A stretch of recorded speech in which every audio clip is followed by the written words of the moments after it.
Hi everybody, I hope that you're having a great day today. So this is Mr. Walter and I'm coming to you again live and being sure that we take a quick look of all the things that we have. This is Mr. Walter Around the World, and today we have a great show. We're actually going to be moving and looking at some of the buildings inspired by nature. We investigate how architects have been using this structures to design more sustainable futures and incorporating forms, function, and systematic processes from nature. So that is just going to be a lot of fun, because what we do is that we're going to bring all these things together and we'll take a quick look. As you see in the picture today, we're having some of the Basilica, which is used, it was all the architecture.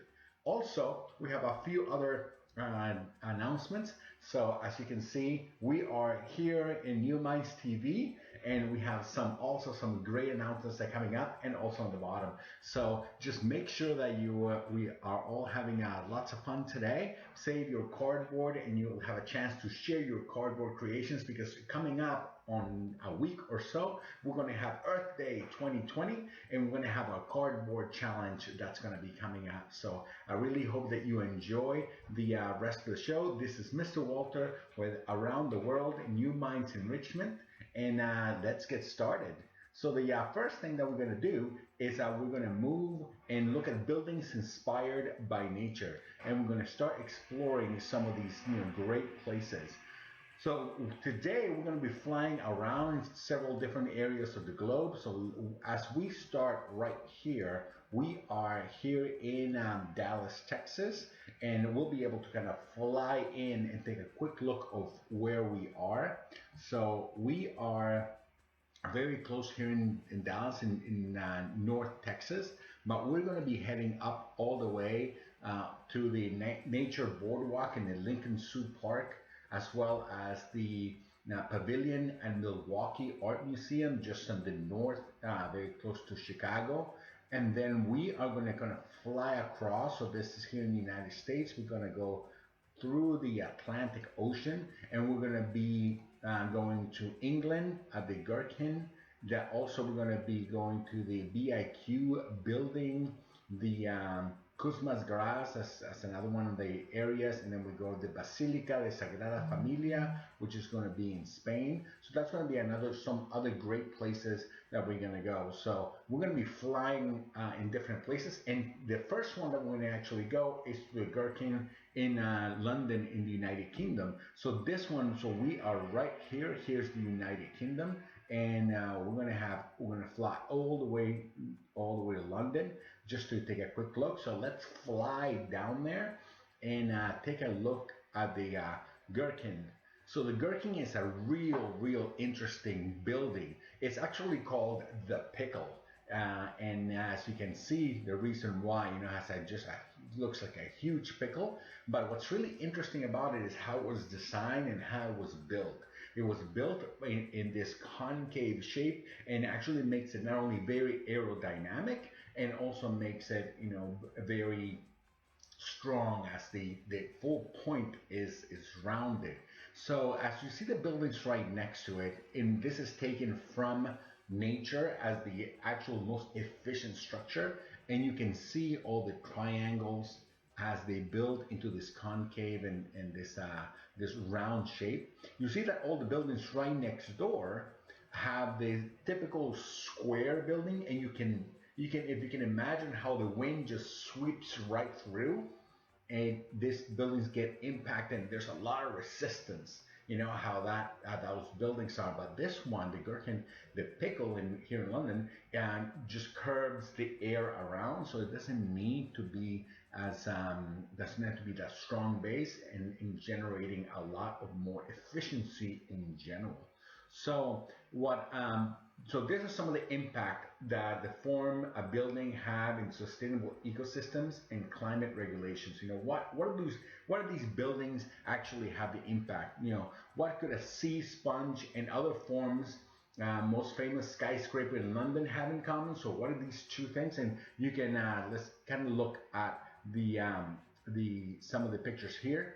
And yeah, what is that? So this is a sea sponge, as you can see all the different. So what does this sea sponge have in common with one of the most famous buildings? We'll take a quick look also, and you can see the Gherkin photo from below, and you can actually see a little bit of how the sea sponge was used to actually get all the ideal for this architecture. So we have here, the sea sponge, and here we're actually taking a quick look at the Gherkin as we kind of fly right in. So one of the really interesting is that the curved lattice-shaped glass exterior of this famous building bears a striking resemblance to the skeletal structure of a sea amoeba and sponges. So both creatures and the building need to withstand environmental pressure, one from the water as coming in, but the cylindrical shape makes it that a wind can flow quickly around the structure, driving wind through the center and allowing it to cooling the building. Not only does it come in, but also cools the building. We'll see this as well in some other buildings as we kind of walk around. So this flexible triangular shape double skin of glass, so it has one skin and then the second skin of glass, makes it for an incredible ventilation system for the building, and it mimics like this glass structure of the Venus basket flower sponge. So it just uses the same structure. Very interesting design by Norman Foster and the art group in 2003, and it was built here in London. So an incredible feat of engineering, but what's really interesting is that the engineering was inspired by some of the actual creatures, like a sea sponge, that we can mimic some of this incredible work. So we'll take another quick look at the Gherkin as it was being built, and you can see here's the top shape, and you can see how it looks almost like a rocket. And here we also have it while it was being built, and as some of the buildings are being built beside it, but just another picture of how that intricate design was used and to minimize drag and minimize some of the work. So really, really interesting here in London, England. So let's kind of fly right back out, and as we fly back out, this is where we are. So we are here in England, we're in London, and we were looking at the Pickle, which is the Gherkin, which is one of the very interesting buildings on our buildings inspired by nature.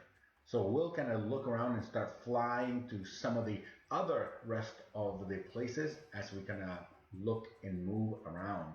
So let's go to the second place that we have. So the second place that we have on our tour is the Basilica de Sagrada Familia. This is in Barcelona, Spain. So the Basilica was also, and I think it was one of the most interesting one, what structural lessons can we learn by observing nature? So one of these really interesting is, how we see some of the structures in nature and how it's just perfect all the time, and nature always finds the most efficient way. So this is a picture of broccoli. So it's the fractals of Romanesco broccoli. Fractals are self-repeating structures that start forming into geometrical shapes. And one of the interesting points is that it becomes a very stable structure as nature starts to grow in the most efficient way. So as we kind of look at the Romesco broccoli fractals, we actually take some other looks, and this is also another structure that can be seen within the Basilica. So these are fractals in the Brazilian arachnoid photo. So the fractals are, you see how it spirals out from the center and then just makes this geometrical shape. So these are kind of perfect shapes and very mathematical that actually bring this full structure as we actually start seeing. The next one is the actual photo of the ceiling here in the Sagrada Familia. In the photo, what it does is you can see from way up there how all these different structures are actually kind of pulling together. And once they put together, they make it into this strong architectural and very beautiful infrastructure. So let's kind of take back and take a quick look at the Basilica as we're just going to fly in. I'll let you tell you a little bit about it as we kind of move the world around and fly into the Basilica de Sagrada Familia in Spain, and we'll be able to actually take a quick look at the ceiling. So look at that incredible ceiling and how the ceiling is in the columns, as not only the ceiling but the columns resemble the same broccoli formation, and it was also inspired by nature and incredible.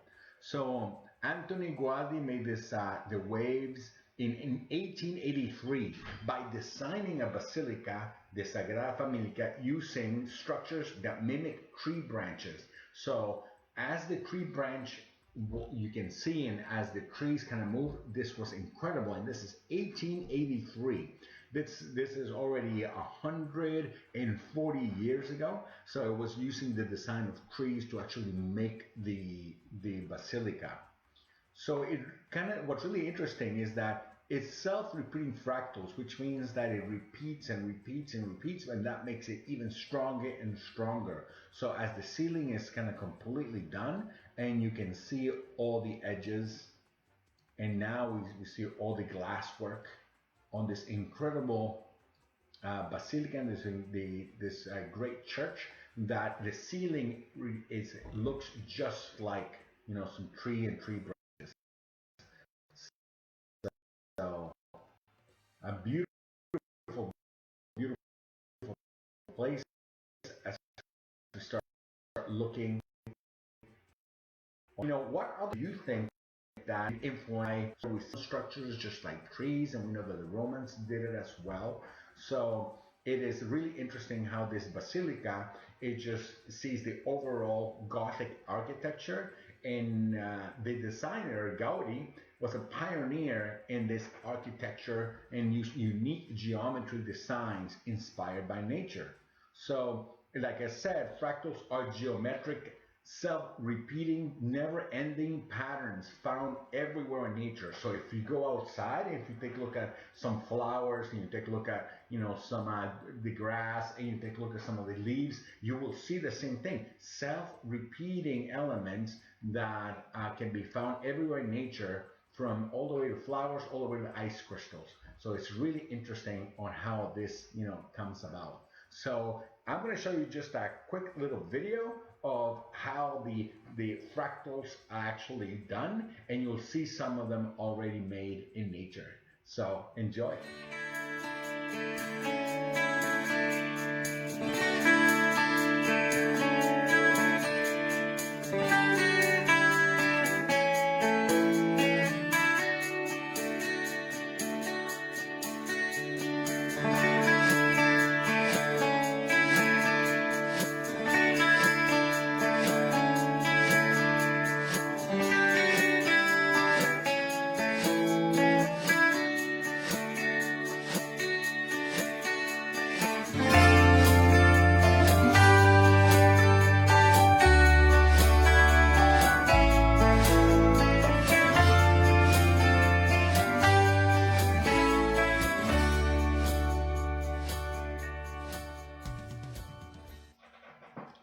So as we continue kind of looking through our buildings inspired by nature, we're gonna go all the way to Australia. In Australia, we could have some of the most interesting points as well. So we're gonna go to the Graz in Kunsthaus in Graz, Australia, and this is a great interesting question. What if you could design a structure to exist with the functions of a living creature? So, that's a really great, interesting question. What if you were able to build a building with the functions of a living creature? Well, the Graz Art Museum in Australia has named the Friendly Alien by designers Peter Cook and Colin Founder is a perfect example of a biotexture, which means a structure that resembles the functions of a living creature. So this term was coined by Greg Lynn and was described as an amoeba-like organic curved style architecture that has become very popular in different to using as different tools in modern construction materials. So before I show you the actual building, so let me show you, some of the water scanned, unearthed microscopic specimens that the structure was mimicking. So you can see how the structure has this great design. Not only does it have a full capparis, but it has all these ducts. And that was also some of the things that were done. So let's fly to Australia and take a quick look at the this really interesting building. So as we kind of oh, sorry, it's not Australia, it's actually in Austria. So as we kind of look in Austria and we see that this building, this is an actual building that you're seeing, that resembles, like I said, this a great microorganism. And what it does is not only does you can see that is the structure, and it has the full outlook, but what happens is that it uses its ducts to actually flow air across the building. So not only does it have the entrance, but it also has a very incredible friendly alien type of design. So the exterior skin of the building is filled with solar cells. So it just is completely surrounded by solar cells that store energy and can illuminate over 930 fluorescent rings that can be programmed for exterior display. So this tubular structure extending from the this shapes flow natural light to enter right into the museum. So a great, incredible area that we can actually definitely see. And we'll take a look at some of the pictures already. So this is the picture of what it seemed, or at least one of the references that the architects used. And now you can actually see it as it gets illuminated. So imagine that all these ducts are using natural light, and 900 small LED light illuminate the full exterior. So just an incredible display of how using creativity and using what we know of nature can actually proclaim and be used in buildings already. So you can see how in this picture the structure is just taking in as much energy from the sun and all these ducts as well, and from then on it starts illuminating all the great areas. So as you can see it, it looks really odd from above, but once you get close to it, you see this fully shiny, very high-tech, sophisticated laminates of close-up tubular shapes that allow natural light into the museum. So it's a close-up, and then it comes in, and once it comes in, it just illuminates all the inside of the museum. And as you can see, some of the great pictures here as well. So let's take another quick views of what this looks from the inside, because it's very, very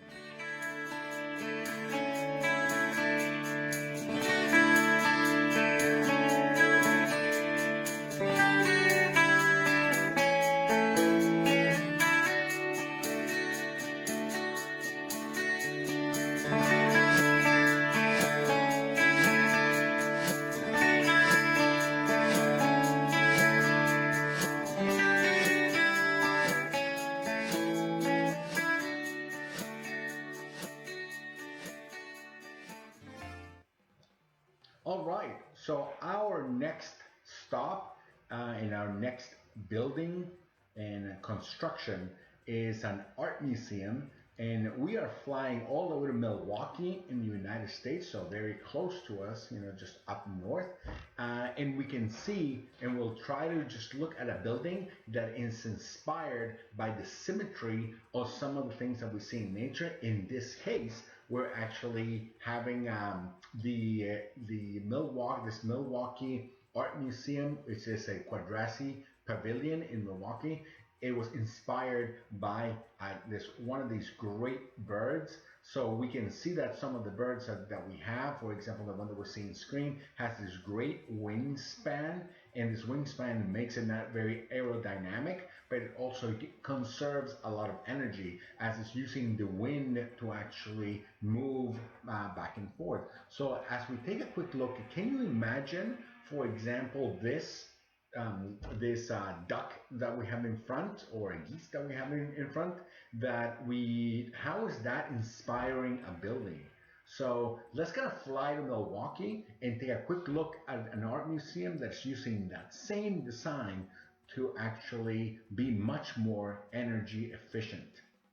So as we kind of move across the Atlantic and fly all the way to Milwaukee, we'll actually take a quick look at the design of the building. So another great, incredible place right here, and see if we can turn a little bit and see it from one place to another. You can actually see the same design not only here, and you can see the wingspan as well as the same design used by birds. So this is an iconic building in the Midwest. Is the Quadrachi Pavilion by Santiago Catraba in Milwaukee. So it's inspired by a sailboat and the wingspan of birds. So not only using the design of sailboats, but the wingspan of birds, the extending wings of the Brise Soleil serves not only as a welcoming symbol to the museum, but also functions as a sunscreen. So this is another one of these elements that we're actually looking at. Just huge spans in which provides a sunscreen. The wings have the same span of a Boeing 747. So it's just a huge spectrum of the span. They also have internal ultrasonic wind sensors that close automatically if they detect levels that over 23 miles per hour. So it not only does it let in all the wind, but they start automatically shutting in and out as we kind of start seeing. So you can definitely think about the animals adaptations that would be beneficial to modern design. Can you see or some of the elements of animals or some of the designs that we see every day? Now, how can that help us build more interesting structures? So as we come up on Earth Day, and we're going to have our cardboard challenge that's coming up. So think about what would you do and what kind of building would you create using elements from nature. And we would love to actually see those designs. So save your cardboard. You'll have a chance to share these cardboard creations across our New Minds TV and also across the web pages that we have and Facebook. So we want to see all these great creations, especially the ones that are being used inspired by nature. So let's see if we can take a quick look inside as we kind of look at some of the inspirations. And this is another, this is a fossil of an interesting bird. So it has that same structure. You can see the wingspan. And now we can take from the exterior, you can actually see how the building is being used. It has also the solar panels. It has all the structure. So this one is designed to actually be very aerodynamic and have the wind move through it, so we can take advantage of all that power that comes from it.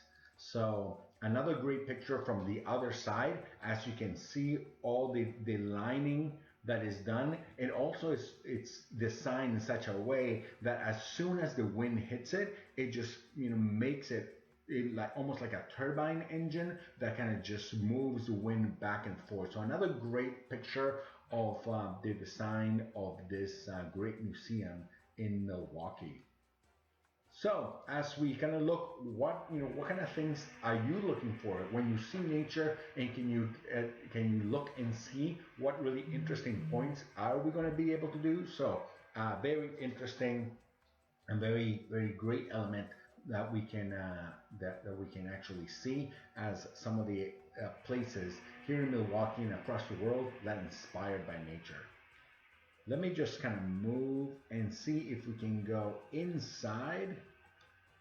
Maybe we can go inside of the building. See if we can fly in. And yeah, we are inside the building. And you see how that the shape of it is just, just a full bow. And we can take a quick look also as we kind of turn around and see the back of the full structure. And you can definitely see that this could be, like a ship, or you can see how the building is designed in such a way to maximize the being aerodynamic. And you can see all the way up how the structure not only lets in the light, but it provides a very energy efficient infrastructure. Wow. Beautiful place here in Milwaukee, definitely something to see. So let's kind of move away and out. And also, what's really interesting is the location. So you see how the location is right at the edge of the water. That way, from the water, it has all that wind that kind of just goes right in. So absolutely, one of the great places in Milwaukee, right at the edge, which is the Quadracci Pavilion in Milwaukee, here in the United States. So let's kind of fly out and let's see our next destination of where in the world there are buildings inspired by nature, and then we can move forward and see. So the next one is a very interesting. So we're going to go all the way to Zimbabwe, and this structure, it also provides another function as it was being built. So this natural system can you analyze and gain inspiration by surviving your climate? So this is a little bit more interesting because it's been adapted from the actual climate. So as you can see, the climate right in the center, here's the water right at the edge of Zimbabwe. So Zimbabwe is landlocked. So since it's landlocked, it has this great arid spaces. So, but we can take a quick look at some of the structures within nature and within this environment that has actually helped architects create more efficient. So you can see this is at the termite hills. And so the termite mounds, as they start growing, and you'll see that, if you ever break one of these, all these termites will start coming out. But the interior structure is really interesting, because they all survive, they're all packed in, but it's very hot. So how do they kind of survive in this harsh environment? And that's one of the questions that architects kind of ask themselves, and therefore use that inspiration to use the ventilation system from the termite mounds in Zimbabwe to actually make this building. So let's kind of fly there and take a quick look at some of these great building as we're looking at the Eastgate Center, and now we're taking a look of the ventilation system and how the building was made in such a way that in this tower structure that it lets the air and the hot air rise and the cool air come right back down to maintain a kind of very nice climate within the buildings. So other buildings not only have the ability to be able to put solar panels and then cool the building, these ones are using the structure and some inspired by the ventilation system of termite mounds, and they have used this to make buildings that have a lot more eco-friendly and make sure them are much more habitable. So you can see that from the top, the sun's beaming down, but the way that the structure has been made, hot air will rise, and the cool air will come right back down. Also, you have some of these water fountains, and as water flows through them, it cools the air, making it a much more pleasant way here in this arid location in Zimbabwe. So two buildings are connected by an open air glass structure that allows air to flow through both buildings.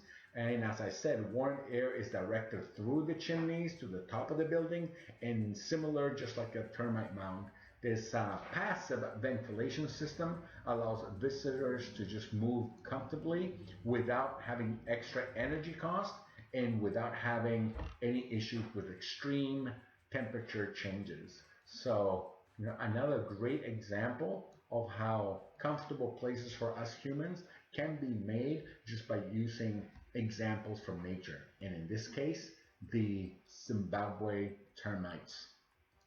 So we'll take a quick look again of the full mounds of the termites.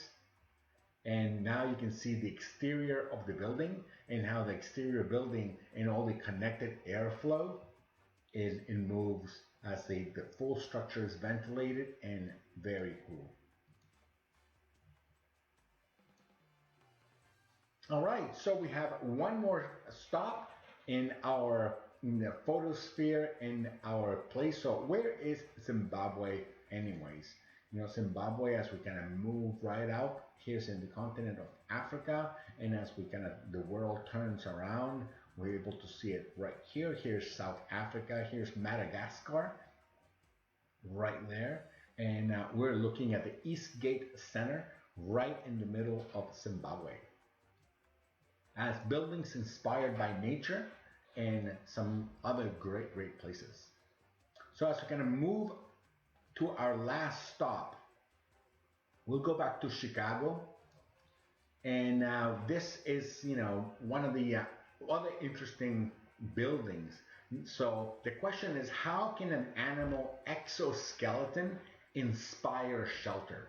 So if you take a look at this turtle right here, how can the exterior and also the interior, the skeleton, inspire shelter for us humans? So the leopard tortoise, which is the one that we're seeing crossing the road here in the Tangier National Park, this turtle, as you see the interior skeleton, you can take I think we can assume how this could be a shelter, but building it is completely different. So studying the full skeleton of an animal can give us ideas of how to design some of these great places here on Earth. So we're going to fly all the way to the nature boardwalk in the Lincoln Park Zoo here in the United States, and we'll look at the fiberglass pods and curved wooden structures of this place here in the nature walk.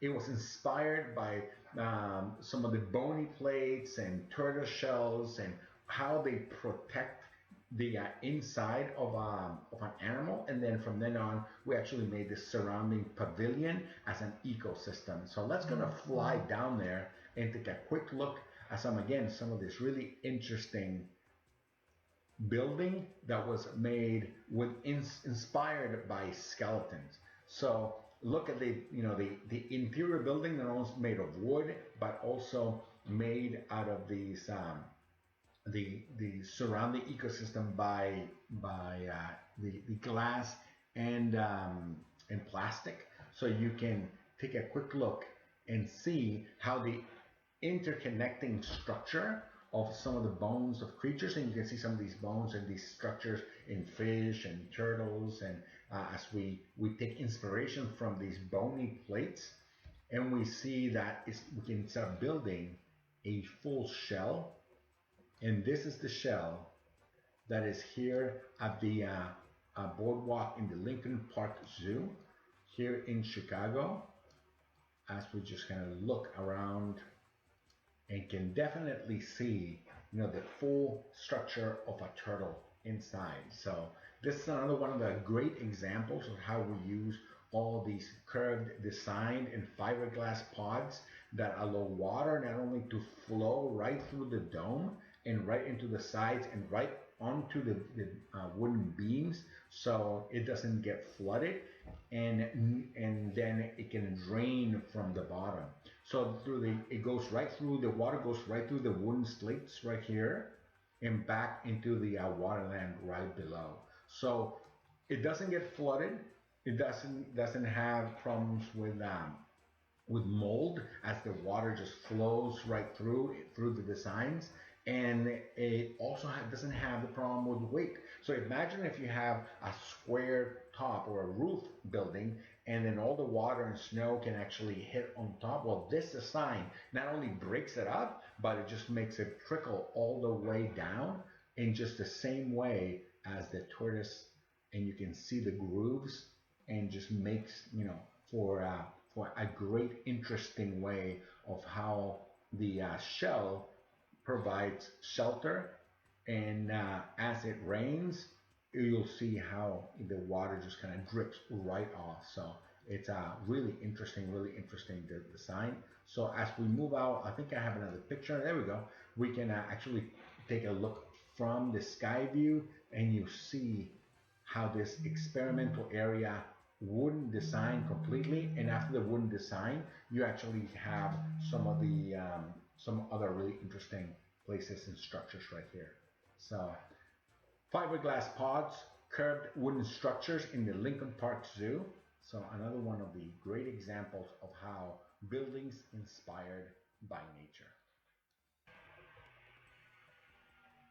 Hi everyone, I hope that you're having a great day. I just want to remind everyone that we are starting our Masters of the Dungeonverse online Star Wars role-playing games. We're going to be starting playing here through the New Minds and through Masters of the Dungeonverse, and we'll have our regular sessions that we typically have with games, so we're going to be having them online. So this is going to be happening every Tuesday, Thursdays, and Saturdays, and you can see the schedule right there. We'll have Tuesday mornings, kids from 8 to 11 years old during the afternoon, as well as 12 to 6. So we'll be able to have a couple of sessions, and we're going to be playing this game, The Edge of the Empire, which is the Fantasy Flight's role-playing game. I'm a very big Star Wars fan, and I know Mr. Adam in Masters of the Dungeonverse also is a big fan of Star Wars. We're going to be using the rules right there for Star Wars Edge of the Empire, for Age of Rebellion, and also Force and Destiny. So we have lots of adventures that we can play. We're going to be playing Tuesdays, Thursdays, and Saturdays. So keep posted as you start looking, and we will make some additional announcements through New Minds channel and New Minds Facebook, so you can log in, sign up, and we'll be playing during this afternoon. So what a great and better way to just kind of enjoy and have a lot of fun. We're going to be posting some videos in terms of how to play, how to roll the dice, and hopefully soon we'll actually give you a live session of how these things actually happen. So if you're new to role-playing games, don't worry. We will teach you all the rules. We'll give you the supplies, we'll give you the story and all the materials, so you can start getting a quick start of this great hobby, which is playing online and playing with your friends also, which is the Star Wars role-playing game, and soon we'll add some additional role-playing games. So make sure you check out Mr. Adams with Into the Dungeonverse, as he has daily adventures of all sorts of great stuff and great videos, and how all the places around this magical universe that he has been creating. And you can join me for the Star Wars role-playing game Tuesdays, Thursdays, and Saturdays, as we'll kind of move forward in having a totally online experience and making sure that a band of heroes escape the Empire right at the edge. So if you like The Mandalorian and you have those, well, all those things kind of come together on the Edge of the Empire game. So I hope to see you, and have a great day. All right, so that is it for our show today. I am Mr. Walter, and thank you for joining us with New Minds TV at Mr. Walter Around the World, and we have gone to several great places around a great world today. So thank you so much for joining. Make sure you stay tuned for two things. Number one, Earth Day is coming up next week, and we are going to have a 24-hour cardboard challenge. So we'll start through all our inspirators around the world, and you can join in. So save your cardboard, make sure that you have all that ready available, and we want to see all some of these great creations as we are nearing the Earth Day, which is coming up next week. So we will be having this 24-hour cardboard challenge. So I want you to get some cardboard, get it ready, start building some other things, and make sure that you show us what you have made over the next couple of weeks. And during the 24-hour cardboard challenge, I already have some things that I've made. So we have made some pyramids of Giza, and we have made some other things, which is going to be lots of fun that we have done.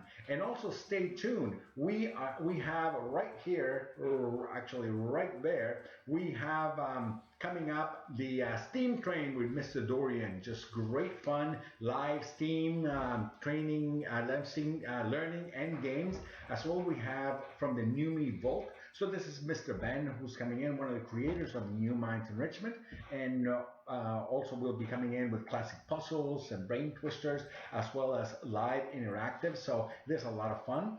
Then at 5 o'clock, we have Mr. Justin coming in with closing messages and announcements for parents. So he'll be coming in doing Monday through Friday announcements of what kind of things that we're doing. So this coming up, we're actually doing the 24-hour cardboard challenge, celebrating Earth Day as we come up with New Minds Enrichment and Real Inspired Learning here at New Minds TV. So thank you again for being with me. Thanks for tuning in to Real Inspired Learning for All. Remember to always pursue your passion until it becomes your talent. So this is Mr. Walter from another episode of Mr. Walter Around the World. So thank you so much, and thank you for watching. Have a great day.